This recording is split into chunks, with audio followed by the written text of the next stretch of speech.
Hi all, welcome to my channel. ಇವತ್ತಿನ recipe ಬಂದು ಮೊಳಕೆ ಕಾಳು ಬಸ್ಸಾರು.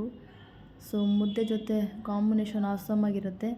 ಸೊ ರೆಸಿಪಿನ ಶೇರ್ ಮಾಡೋಣ ಬನ್ನಿ. ನನ್ನ ಚಾನಲ್ಗೆ ಯಾರ್ಯಾರು ಸಬ್ಸ್ಕ್ರೈಬ್ ಮಾಡ್ಕೊಳ್ದೆ ನೋಡ್ತಿದ್ದೀರಾ, ಸೊ ಪ್ಲೀಸ್ ಸಬ್ಸ್ಕ್ರೈಬ್ ಮಾಡ್ಕೊಳ್ಳಿ. ಇಲ್ಲಿ ಕಾಳುಗಳೆಲ್ಲ ಚೆನ್ನಾಗಿ ತೊಳ್ಕೊಳ್ಬೇಕು ಫಸ್ಟು.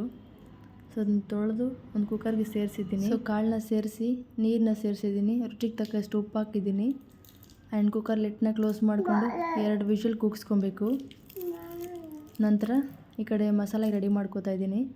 ಒಂದು ಬಾಣಲಿಗೆ 1 ಟೇಬಲ್ ಸ್ಪೂನ್ ಎಣ್ಣೆ ತೊಗೊಂಡು ಒಂದು ಅರ್ಧ ಟೇಬಲ್ ಸ್ಪೂನ್ ಮೆಂತ್ಯ, ಒಂದು ಅರ್ಧ ಟೇಬಲ್ ಸ್ಪೂನ್ ಜೀರಿಗೆ ಸೇರಿಸಿದ್ದೀನಿ. ನಂತರ ರುಚಿಗೆ ಒಂದು ಹಸಿಮೆಣಸಿನ್ಕಾಯಿ, 1 ಗಡ್ಡೆ ಈರುಳ್ಳಿ, 1 ಗಡ್ಡೆ ಬೆಳ್ಳುಳ್ಳಿ ಸೇರಿಸಿದ್ದೀನಿ. ಸೊ ಹಸಿ ವಾಸನೆ ಎಲ್ಲ ಹೋಗಿದೆ. ನಂತರ ಒಂದು ದೊಡ್ಡ ಗಾತ್ರ ಟೊಮೆಟೊ, ಒಂದು 2 ಇಂಚು ಹುಣಸೆಹಣ್ಣು. ಬಸ್ಸಾರು ಅಲ್ವಾ, ಸೊ ಹುಣಸೆಹಣ್ಣು ಇದ್ರೇ ಟೇಸ್ಟು. ಸೊ ಇದೆಲ್ಲ ಸ್ವಲ್ಪ ಸಾಫ್ಟ್ ಆದ ನಂತರ 1 ಟೇಬಲ್ ಸ್ಪೂನ್ ಸಾಂಬಾರು ಪುಡಿ. ಸೊ 1 ಟೇಬಲ್ ಸ್ಪೂನ್ ಸಾಂಬಾರು ಪುಡಿ ಹಾಕಿದ್ದೀನಿ. ಸೊ ನನ್ನ ಮಗಳು ಡಿಸ್ಟರ್ಬ್ ಮಾಡ್ತಾಯಿದ್ದಾಳೆ, ಸೊ ಯಾರು ಬೈಕೋಬೇಡಿ. ಆ್ಯಂಡ್ ತೆಂಗಿನಕಾಯಿ ತುರಿ ಸೇರಿಸ್ತಾಯಿದ್ದೀನಿ. ಸೊ ನೀವು ಹಸಿದಿದ್ದೀರಾ ಹಸಿದೇ ಸೇರಿಸಿ. ನನ್ನ ಹತ್ರ ಫ್ರಿಜ್ ಇಲ್ಲ, ಹಾಗಾಗಿ ನಾನು ಒಣಗಿಸಿಟ್ಕೊಬಿಡ್ತೀನಿ. ಒಣಗಿರೋ ಕಾಯಿ ತುರಿನ ಸೇರಿಸ್ಕೊಂಡಿದ್ದೀನಿ. ಸೊ ಸ್ಟವ್ನ ಆಫ್ ಮಾಡಿಕೊಂಡು ಆ ಬಾಣಲಿ ಬಿಸಿಗೆ ಮಿಕ್ಸ್ ಮಾಡ್ಕೊಳ್ಳೋಣ ಚೆನ್ನಾಗಿ. ಸೊ ತಣ್ಣಗಾಗಲಿ ಇದು. ಸೊ ತಣ್ಣಗಾದ್ಮೇಲೆ ಮಿಕ್ಸಿ ಮಾಡ್ಕೊಳ್ಳೋಣ. ಸೊ ನೋಡಿ, ಕೊತ್ತಂಬರಿ ಸೊಪ್ಪು ಆ್ಯಡ್ ಮಾಡ್ಕೊಂಡಿದ್ದೀನಿ.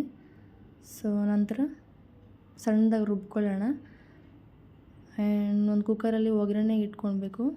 ನಾನು ಒಗ್ಗರಣೆ ಆಮೇಲೆ ಸೇರಿಸ್ಕೊಳ್ಳೋಣ ಅಂತ ಮಿಕ್ಸ್ ಮಾಡ್ಕೊಂಡಿದ್ದೀನಿ.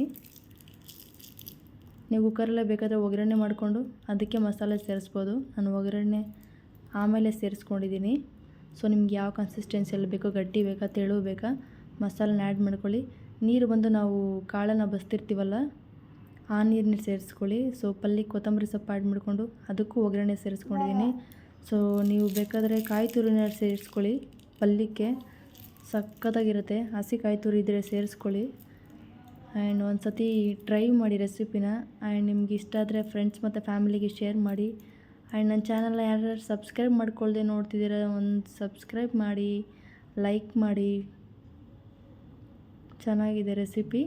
ಸೊ ಟ್ರೈ ಮಾಡಿ. Thank you all.